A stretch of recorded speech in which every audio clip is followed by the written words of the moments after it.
കാറ്റൊക്കെ അടിച്ചിട്ട് കരിയിലകളൊക്കെ ആകെപ്പാടെ മുറ്റത്ത് ഫുള്ള് നിറഞ്ഞു കിടക്കുകയാണ്. ആകെപ്പാടെ നാശമായി കിടന്നു.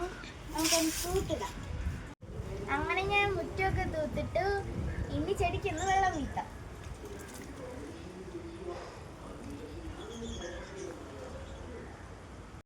അങ്ങനെ ഞാൻ ചെടിക്ക് വെള്ളം വീട്ടിക്കൊണ്ടിരുന്നപ്പോൾ നമ്മളെ സ്നാക്ക് പ്ലാന്റിൽ ഒരു കുല പൂ ഇങ്ങനെ വന്ന് വിരിഞ്ഞു വന്നിട്ടുണ്ട്. നല്ല ഭംഗിയല്ലേ കാണാൻ.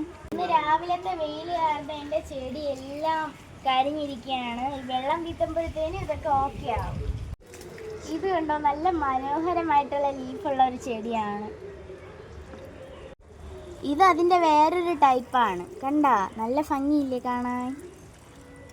പ്ലാന്റ്സിനും കൂടെ വെള്ളം വീട്ടാം. ഒരു മിനി ഫിഷ് ടാങ്കും കുറച്ച് ചെടികളും വച്ചിട്ടുണ്ട്. അതിനൊക്കെ വെള്ളം വീട്ടാം.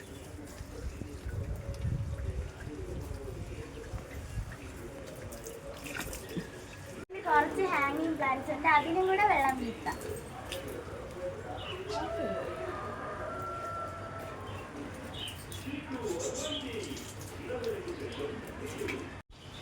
ചെടിക്കൊക്കെ വെള്ളം വീട്ടി കഴിഞ്ഞു. അപ്പോൾ ഇന്ന് ഇത്രയേ ഉള്ളൂ. Bye bye.